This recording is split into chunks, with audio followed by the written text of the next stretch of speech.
Bueno. Hello. Hi. Hi everyone. This is Dalia. I'm here with Dr. Mariana. Hello. So I brought Dr. Mariana on today to talk about health and energy because she does holistic health coaching and she is a doctor herself, and I know that a lot of us struggle with energy and all kinds of things related to creating healthy habits. So I thought this would be a really great occasion to get productivity and health together to see how we can create the healthiest and most productive lives for ourselves. So we're going to get started in just a second. I have a lot of questions of my own and also that you've submitted to me for us to ask Dr. Mariana. So we have lots to ask you. But first, I just wanted to explain a little bit about the relationship between productivity and health and how we are looking at these two things, how we're thinking about them together. So I think that the issue that a lot of people have is that they look at their productivity and their health as two really separate concepts that they know are really important, but they just have trouble knowing which one to start with in their life. Health or productivity, right? Do I get sleep or do I get my work done? Or do I go to the gym and work out, or do I work on reading more or developing something, or do I work on getting, finishing up this report, or do I go for my run? So it's like the energy and the productivity or the getting stuff done are always in competition with each other. When in reality, what I think is really important for everyone to understand is that health and productivity work together in a circle. So it's not like one or the other and where should I start? It's a circle. So the more energetic you are, the more productive you're going to be, the more well-rested, etc., the more you're going to be able to complete your tasks. But also, and this is the part that a lot of people don't realize, the more productive you are, the more healthy you're going to be. And that's because you use your productivity systems to become healthy. You're going to build your productivity systems, build your habits in order to enable you to sleep better and sleep on time, and in order to enable you to go for your runs, get your workouts in, because your productivity system lets you build those habits in, right? Because it's not enough to just want to be healthy. You have to have those productivity systems and those habits to actually become healthy and live in that way. So the reason I wanted to bring Dr. Mariana on here is because she really practices what she preaches. So as we all know, information is not enough. We need the implementation, and what's really great about her is that she really does implement these healthy habits in her life. So she doesn't just have the information and tell her patients do this, do that. She actually lives it and lives a really healthy lifestyle. So really looking forward to getting started. And who do we have on here right now? Let us know in the comments where you're coming from today. We're saying hi from Barcelona. We're in Barcelona now. I hope you can hear us. Yeah. We wanted to do this in a park outside, but it just started raining a little bit, which is unusual. Let's see, I'm gonna open. So we had to come indoors. I hope that you can hear us properly. Let us know in the comments if you can hear us. Okay, you see the comments? Oh, sorry. I think here. I don't know. Okay, let us know. So, I'm gonna check here just in case. I know I can't. Sorry. No. All right, so we'll get started with maybe the first questions. The first thing that I wanted to ask you about is that I really love your mantra, which is that you're allowed to feel good every day. And the reason I love this so much is it comes back to that a lot of people think that it's health or productivity, one or the other. Whereas no, you are allowed to be healthy. In fact, you should be healthy, and the healthier you are, the more productive you're going to be. So can you tell us a little bit more about that? Yeah, actually, before I continue to answer your question, I want to answer it with something that is not the usual perspective, which is you are also allowed to feel crap some days. I like that. And most people think like when we are doing our own businesses, or even if you're whatever kind of life someone is leading, there's always this day when you don't feel good, you have a headache, or you feel like you're not as focused, and it's also okay. And those days I think are even far more important to allow ourselves to feel crap. Sorry about the word, but to feel not so good, because the body needs rest. The body needs that time off to be able to refocus, to re-energize, to decide what the rest of the week is going to look like being very productive. So that's also important. So I wanted to start with that before answering what you were saying. So to go back to your question, I think... Sorry, can you repeat the question? Sure. Well, first of all, let's go back to that idea of what do you do when you wake up in the morning and you just don't feel like doing anything. And even if you give yourself permission, okay, I'm allowed to feel like this.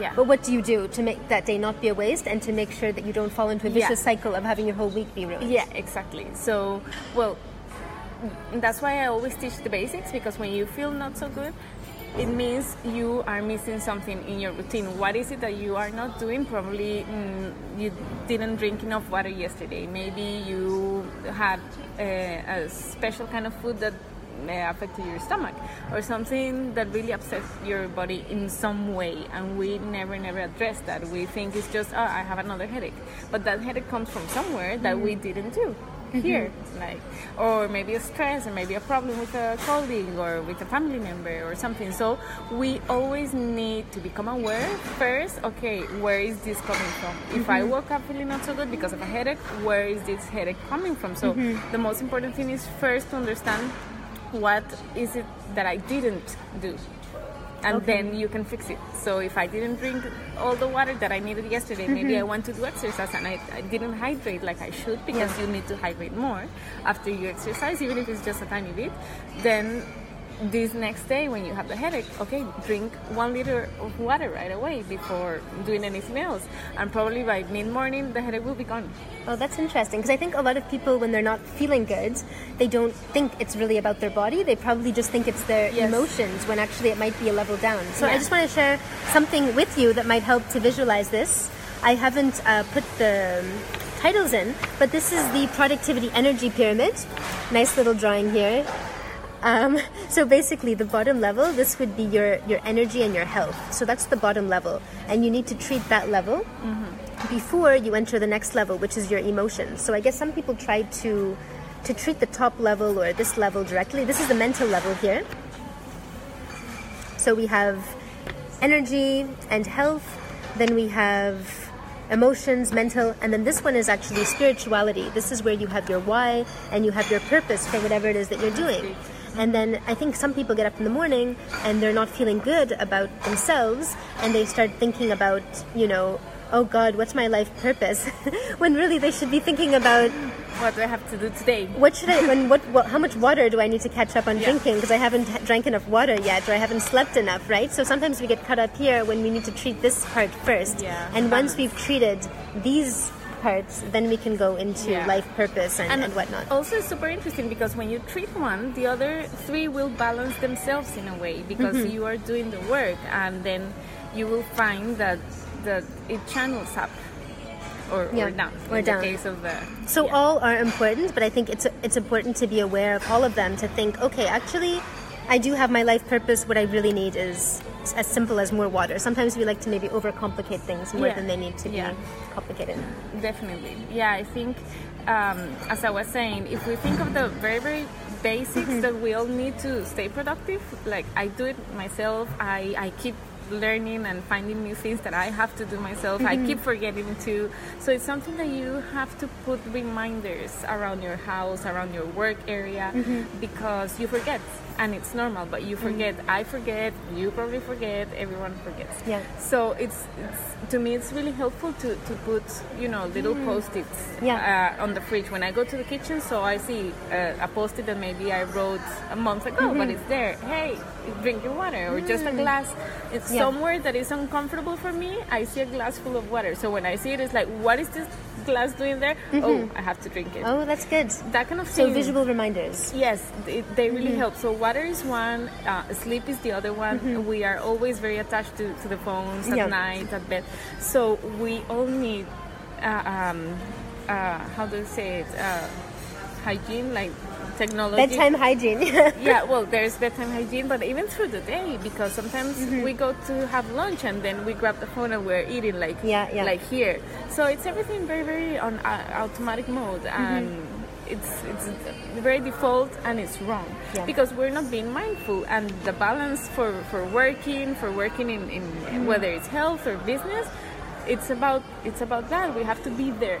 Yeah. We have to be there doing that one thing. Otherwise, that one thing won't be as good, right? And we want it to be good, and if it's good, we will feel good about what we did. So it's all connected, like you said, with the emotions and the work and the health and everything. So health in productivity, in work, in everything is always the same. It's mind, body, and soul. It's the three things. So if we balance these basics, sleep, hydration, and how much we move. I don't like saying exercise because it's boring. Saying exercise. Oh yeah, I should exercise. Yeah, it's boring. Maybe it could work going for a walk every morning, a 20-minute walk or something. Just that. Maybe every other day. It doesn't have to be daily, but something that is non-negotiable for you, that you will respect it. Every little single thing that I'm saying there, it's all very basic, but it must be non-negotiable in your life, so that they all sum up into you feeling good, so that the work comes out nicely. I think what happens with a lot of people when it comes to these very basic health things like eat well, sleep well, they don't like to hear it because it just seems too simple. They want to hear something more complicated. So I think that the solution to that is to realize that in a way it is more complicated if that's what you want. Just the fact that everything that you're doing for your health is actually going to improve your productivity and everything else in your life like tenfold. And we have to make it simple so we don't forget, because if we don't make it simple, it's going to be annoying and we don't do it. And just think that every time you do these things that you seem too simple, that you can't imagine what's the purpose of them, actually they are reinforcing everything else that's good that you want to be doing. And how much energy you have to bring value to your work every day. So what about this, the other side of that coin, which is that you have permission to feel good? Yes. How do you give yourself permission to feel good? Well, that has a lot to do with how you feel about yourself, in a way. It's probably a different process for every single person on earth, but it's the just very basic self-esteem, mindset, the way you think about yourself. So that's another thing that I like. Post-its around my house, around in my mirror, that tells me good morning beautiful, or whatever. Just like that. Very simple things. Everything begins in us, really. Everything begins in us, whether it's relationships, family, and health. Is a very, very personal process. When you really feel like you need to change something, you are not going to ask for advice most of the times, because you know there's something that has to be done. You probably know what that thing is, and it's when you ask for the least advice. You just go on this inner mode and you do it, and that's health. So most of the times it's a lot of inner work, mindset work, the way you see yourself and the way you believe in yourself or your work. So that to me is like the most important first thing on feeling good, because then from then onwards you will be able to take more steps. The physical in one side, so being active, allowing yourself to sleep in on one day of the week, but also having an organized daily activities, because if it's not as organized, like we were talking before and you were saying, that we are not now in the 9 to 5, we run out of it, but then somehow we need it. So, but we need it in our own terms, right? So even though we work from home, we basically created a 9 to 5 structure for ourselves. We need it. We need that routine. But it's our structure, and it's the structure that works for us. Exactly. And it's not the same for anyone. I remember when I started doing this a few years ago, I remember asking some coaches, what does your routine look like? That was my first questions all the time, and they all said this thing. They said, well, it's very different for me than for her, than it will be for you. It depends. One of them said, I like waking up at 10, and I'm fine because I work then later and I sleep my 8 hours. Another one said, no, I need to wake up at 5 and I go for a 1 hour intense run, and then I'm so we don't all have to be waking up at 4 a.m. if that's not for us. Okay. Exactly. You have to know what it works for you. And in order to do that, you need to know your body. And to know your body, you need to analyze and observe and become aware of your habits, your digestive tract, if it if you drink coffee, maybe you have always drank coffee, but you never notice that you feel bloated afterwards. Yeah. And maybe you start doing that now, and then you think, okay, maybe coffee is not as good for me, even though I like it. So that's why I always tell people to make a health journal before bed. Usually at the end of the day, at the beginning is something you write every night like a teenager. But then after a while, you start doing just in your head and your mind. And it's very easy because it makes you aware of the things that you're doing through the day, the things that you're not doing, and the sensations in your body. So the cause and effect of everything that you're doing to your body. And you usually... You never do this. You never observe. And when you start observing, like you would do with your baby, with your kid, if you're aware, you will be more in control, and you need control so you don't freak out and go in downward spiral. Yeah. And so when you start feeling bad, you don't go, oh my God, I'm feeling bad, and start feeling worse. You see, oh, I'm just feeling bad because of this. I can see that the cause was this, and it's giving me this effect. Fix it. And then you're able to fix it. Yeah. Exactly. So maybe the fix is sleeping 4 hours. Maybe it's a cup of tea. Maybe it's having a pill. But that's also a big point. We don't want to depend on pills every single time. Most of the times we take pills, and most of the times we don't need that pill. It's always something else. Maybe you didn't have enough dinner, and now it's 11 a.m. and you haven't eaten, and so you get a headache as well for those things. And so we can avoid the band-aid solutions, I guess, and actually treat things at the root cause by keeping track of what those are. Exactly. I always keep saying it all goes down to the basics. Always the basics, like doctors before, like going to herbal medicine and natural medicine. I mean, of course we need modern medicine, and there's situations, health conditions that we need all these other things that we have now, fortunately. But what can we do before we get to that point? What can we do to prevent? And when we are working our own bosses, or maybe we are a team manager, we have a team on our workplace, we want to be clear enough and healthy enough to be able to lead all those things, and your boss will expect the same from you, like good stuff from you.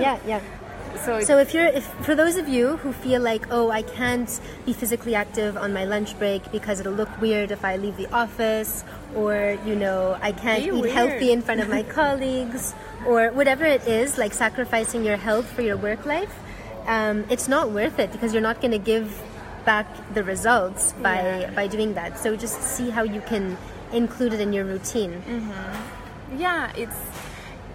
If you hit a slump in the afternoon, like get up and go for a 5-minute walk, even if everyone else is glued from their desk to their desk. It's scary. This that I'm going to say might sound scary, but sometimes you cut yourself from doing these things because, oh, my colleagues. But then in, 10 years from now, if you get really sick, are they going to be there? Are you going to care about it? Are they going to care? They probably will care, but they won't be suffering it like you will. Because, again, it's always a very personal thing. When you're in a really, really bad moment, when you are in... It's always a very personal thing, and it will be you alone. So you alone need to take control back. And to be honest, when you're thinking about how much better your results will be in your work when you treat your health like this, it'll start being non-negotiable, like we were saying. When you start seeing how much better you feel and how much better your work is, you'll be like, I don't really care what I look like getting up from my seat right now, because I know how much better I'm going to produce afterwards. And I know in the workplaces I've been, the people who are active and go running and who are really healthy, they don't have a bad reputation. On the contrary, they have a reputation as being people who tend to be really high achievers, be really great deliverers. So I don't think that's something you have to worry about. Like if you're worried about what that perception is going to be, it's probably more in your mind than it is in your colleague's mind. If anything, they'll say, wow, good for you. I wish I had the energy to get up and go for a run too. So invite them with you. And there's another super important thing, that it's anchors. We all need anchors of some kind, and sometimes an anchor is having a steady job, and even within that we need emotional anchors, because when you forget what keeps you going and balanced, sometimes we forget, like I was saying at the beginning, it's normal to forget. So what are the things that we must learn about ourselves, that are the things that bring us back to that spot of balance? Like maybe to me is going to that same coffee shop that I like, that brings me memories or a feeling of something, or maybe is waking up at the same time every day when I feel like I'm losing control, that I am out of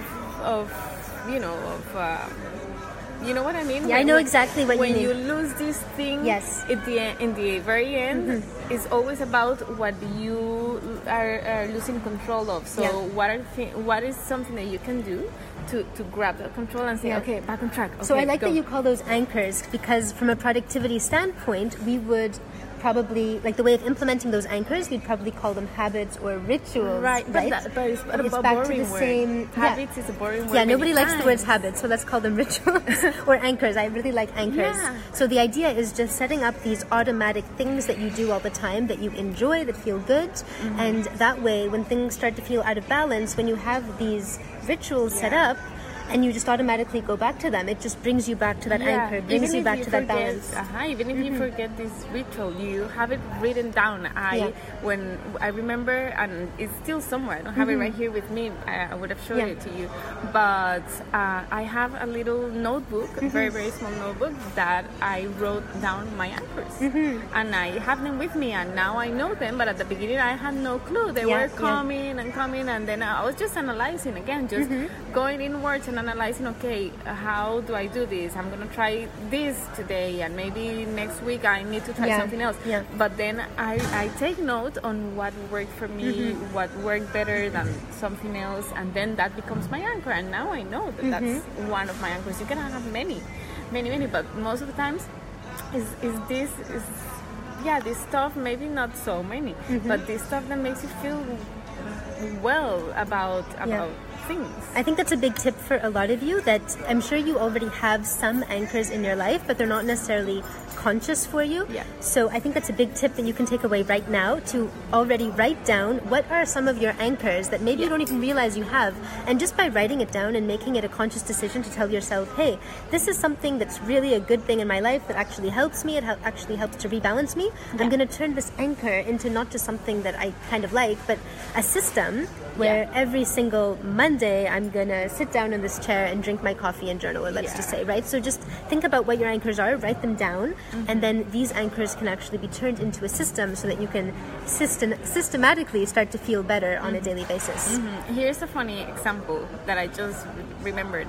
When I was traveling a lot, I was constantly traveling for a year and a half, and that's when I really made my list of anchors, because it was very challenging and very tricky. And one of my anchors was going to a place that had a night table with a night lamp. And Interesting. That made me feel at home, and made me feel like I could put my books or my journal there. It made me feel like this is a place where I can rest. I don't know why. Night lamp and doesn't have to be something that makes sense to anybody else. Exactly. But I allow myself to. So that one was always one of the things that I would look into. Airbnb pictures, night table and night lamp. If there wasn't one, I wouldn't feel the place as cozy. So even in advance, I would think, maybe I'm not going to be as comfortable in that place because I don't have these tiny little things, or having, be able to unpack in a little drawer, at least one drawer, unpacking. Even if it was for 3 days, I needed to unpack and feel like I could pick my clothes from a drawer, because that felt like home. And that would make me be okay in this place, even if it was beautiful and everything. You still need this feeling, to be able to think clearly. I think these anchors become even more important when we're traveling, but that also we can forget when we're home. Like maybe sometimes when we're traveling, we start realizing these anchors, because when you're out of your normal habitats, you start realizing, what are your comforts. But maybe when we're at home, we have these comforts, and we need to realize we have them, and give ourselves permission to make them into a system, and let them help us. And be sure that they are actually helping you. Like you just said, is that thing, we give things for granted so much that we forget how nice it is to have the espresso machine at home, or it's just natural because it's there, right? But when we don't have it, then okay, maybe that memory of having an espresso machine in my kitchen was a good thing, because it would make me wake up straight into the kitchen to have my coffee, and that was something that would tell me, okay, start day now. and the day starts. Okay. So it's always different from everyone, for everyone, but we all definitely have them. We just So need how to about find all of them you? out. What are your anchors that you could think about right now? Let us know. Yeah, I don't know if the comments are. I don't know if we can see the comments. Yeah. But still write them down and then we'll make sure we answer you afterwards. Can you think of Maybe you any can check it anchors? here. No, I don't have Wi-Fi connection now. Right. But let us know if you can think of any anchors that you have, any kind of habits that really make you feel good, that you think are good for your health. And then I have another question for you that was brought by some other viewers that couldn't make it right now. Yeah.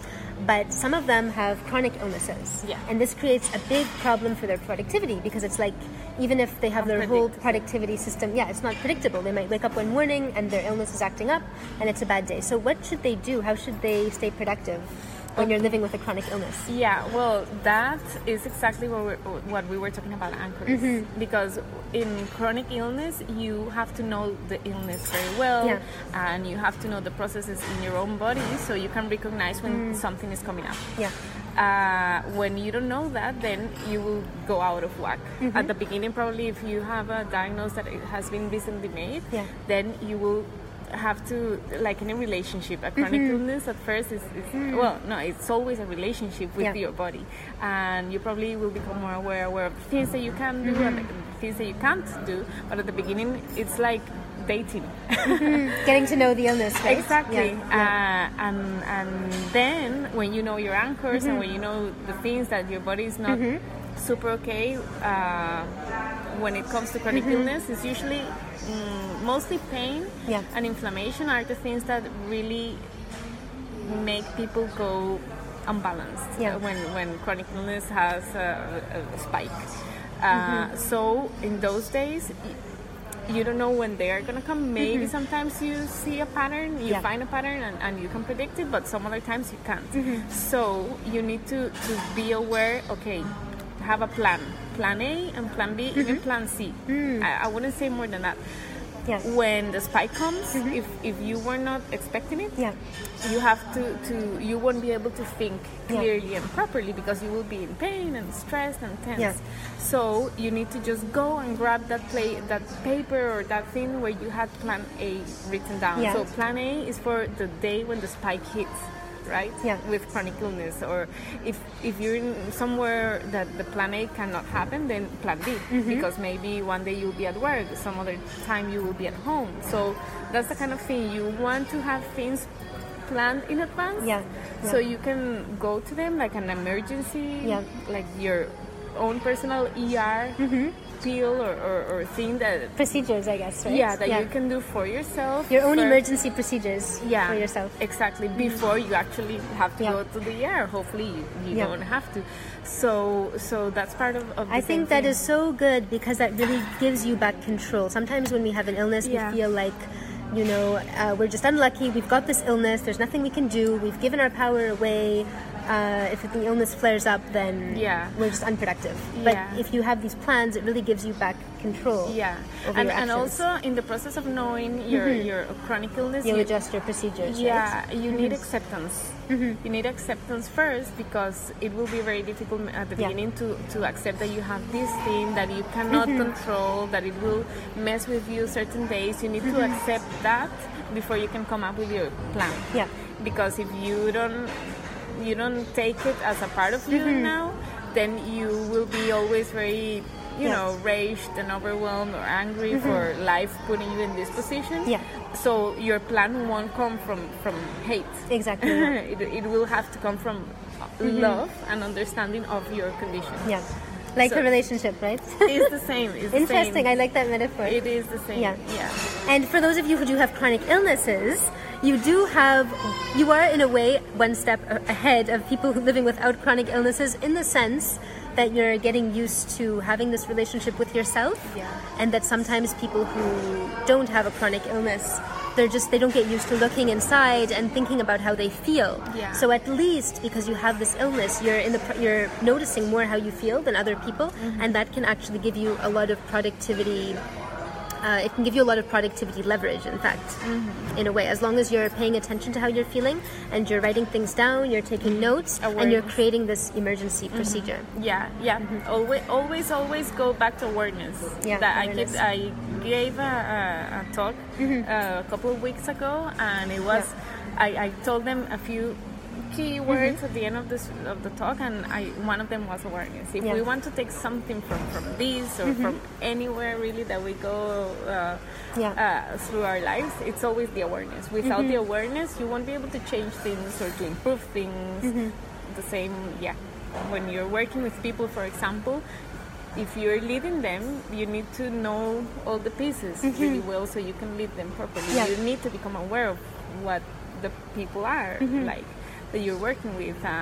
If you're not the team leader but you're one of the members, the same. There's always this awareness. That's just an example, but until you do that, you won't be able to take the next step, to take action. That is what we need to productivity. It's just we can be as lazy as we want.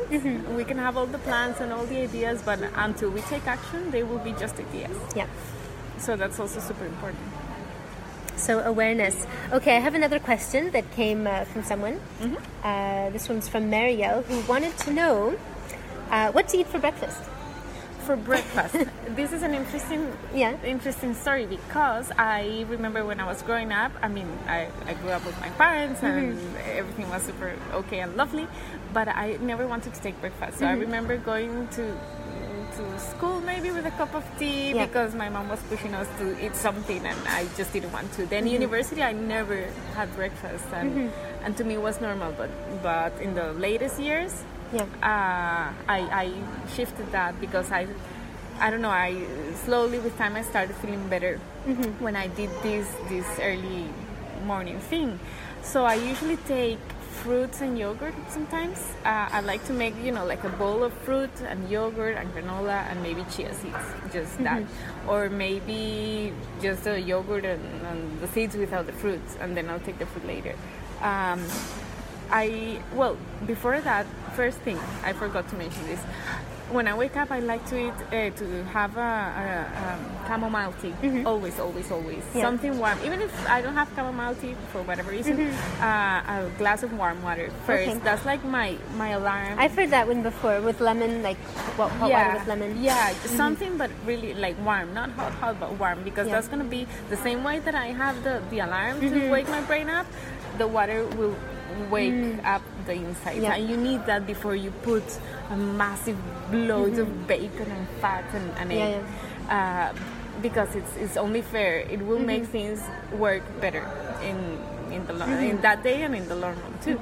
And then when I do that, I usually wait 30 minutes and then I have my food. So I usually like fruit and yogurt. Some other times I really like eggs, so I do them scrambled, I do them fried, always with a little bit of onion. I like onion or spring onion a lot, so I add that, and probably a cup of tea or coffee, and bread if I have some bread. If not, sometimes I just want the protein, I don't want the bread, and sometimes I add tomato because I like the little cherry tomatoes. And that's it. Most of the times I try now I crave it. My body asks for it. Sometimes I want the fat of the egg and the bacon and the thing, and some other times I'm just not as hungry for that fat, or the oil. It makes a difference. That's why I'm saying fat so many times. So always listen to your body, essentially, right? Yeah, exactly. You don't have the awareness. You have see, for example, this is something that is important to note. Having breakfast is important to me. I know I want to have breakfast every day, but it doesn't have to be the same every day, and that's still a routine. It's still a good habit, because the habit is breakfast. What you have for breakfast, your body will know. Sometimes you want something, sometimes you want something else, but the habit is breakfast. The good habit is having breakfast, not skipping breakfast. And I notice when I don't have breakfast now that I'm used to, if it's like maybe 11 or 12 in the morning, or even later in the afternoon, if I feel moody. Yeah, that's why. I remember maybe I didn't have breakfast or proper breakfast, or for some reason, because sometimes I have a cup of tea and I forget. I drink a lot of tea. Sorry, and I like it. And when I do and I feel moody, or like reacting to stuff, maybe I hadn't had enough good food that day, and that's been the norm for me. Interesting. I've noticed that just a few months ago, recently. Okay, so to sum up, what are your top 5 tips to stay healthy? Healthy and productive. Yes. So I would say, well, we need to sleep. Without sleep, the brain doesn't work. We need sleep to reset and to organize ideas so we can think new things and better things the next day. So sleep is number 1. Yeah. Hydration is the next one, because most of the times, most of the people, probably you and I here, are dehydrated. We live dehydrated. Yeah, and I'm pretty thirsty right now. And how do you know you're dehydrated? Because you're thirsty, because maybe you're constipated, maybe you usually go to the loo to do number 2 every day, and today you haven't, or maybe you usually go every 3 days, so there's something really wrong. I used to suffer from that as well, and to me it was normal to go every 5 days, and I didn't know that was really bad until I started changing my people diet. don't talk about it, so you don't know it's normal, right? I love talking about poop because I think it's super healthy. In the end, is just that if you sleep well and you poop well, your body is healthy. That's all it needs. Yeah. So hydration is super important. Headaches is the other one that is super frequent. You have a headache, a mild headache. There are many types of headaches. That's true. But when people tell me I have a headache, I ask, have you drank some water today, and how much? And they say no, maybe not. Okay, go drink 3 glasses and let's talk in half an hour. Okay. Because it's very fixable. And then the third tip would be having a regular schedule in general in life. I mean, you can be flexible, but most of the days you want to have something that is very regular. Yeah. And I'm still working on that myself. It's, as I was saying, it's always something that you can improve, because maybe in 3 months from now I will need something different than I need now. Yeah. So that intentional checking that you do with yourself through awareness. So if something that worked in the past is no longer working, don't be afraid to switch it up. And don't be feeling bad because you need to go back to when the past where you were feeling okay. Yeah. It probably changed and you outgrow things, and it's fine, because that's part of the process. So that's really good to remember. Then the fourth thing would be awareness. Yeah. Definitely. Could be the first as well, but they all tie up together. So awareness. And to practice awareness, which is the difficult thing, I would recommend doing a journal, like that. I call it the feel-good journal. I will make them like an actual thing, so people can just get them and buy them. Great. But the moment I don't have them, but I will. So writing a health journal with the basic things that you ate through the day, how much water you drank, did you eat any fruit or vegetables, how many hours of sleep you had last night. So you write this every night about the things that already happened, right? So the next day, if you're feeling this or here or that, you go to your journal and you check, I had pizza. I had a full pizza. No wonder I'm having acidity today. And we usually don't do that. So the health journal is perfect to grow the awareness. And we need it at first because it's the path to eventually make diagnosis and to improving, right? Yeah. And number 5, I could say is movement, is moving. Because if we sit all day trying to be productive, we will grow back pain and we will grow little things here and there. Because actually, we usually relate pain to doing things and I hurt myself, but we can really get annoyances for not moving, for being sedentary. And this is where they say sitting is the new smoking, right? Yeah, and the phones and all of that. And well, with sleep, I would also comment the telephone hygiene at night. Go phone free at nighttime. Yeah, 1 hour before bedtime, trying to disconnect and avoid screens. It really makes a difference. Makes a big difference. Even if it's just 30 minutes, ideally more, but your brain unwinds. It takes at least 1 hour for it to unwind. For the brain to slow down before you go to bed. So that's super. There's no fail. So, key takeaways: make sure you prioritize your health, because that's also the base of your productivity. Don't think that by being more productive and neglecting your health, You're going to be able to... Your body will scream at some point. Yes, and you're not going to be as productive as you would be as if you prioritized your health. Like, anytime you put into your health, you will get back in your productivity. And to remember that it's a circle. It's not... the relationship is circular, so whatever you put into your productivity, you'll use your productivity to get better at prioritizing your health rituals, and then whatever you do for your health rituals will also improve your productivity. So just remember, whatever action you take in that cycle, it's all benefiting something else in the same circle. But what you really need is the middle of the circle, which are your productivity systems, which is going to allow you to create that balance. Yeah. So if you need any help from me for your productivity systems, let me know. I'll be happy to help. And Dr. Mariana will be very happy to help if you have any health issues that you want to discuss with her. Yeah, so, absolutely. Yeah, so keep in touch and go have a very healthy and productive day ahead. All right, bye guys. Bye-bye.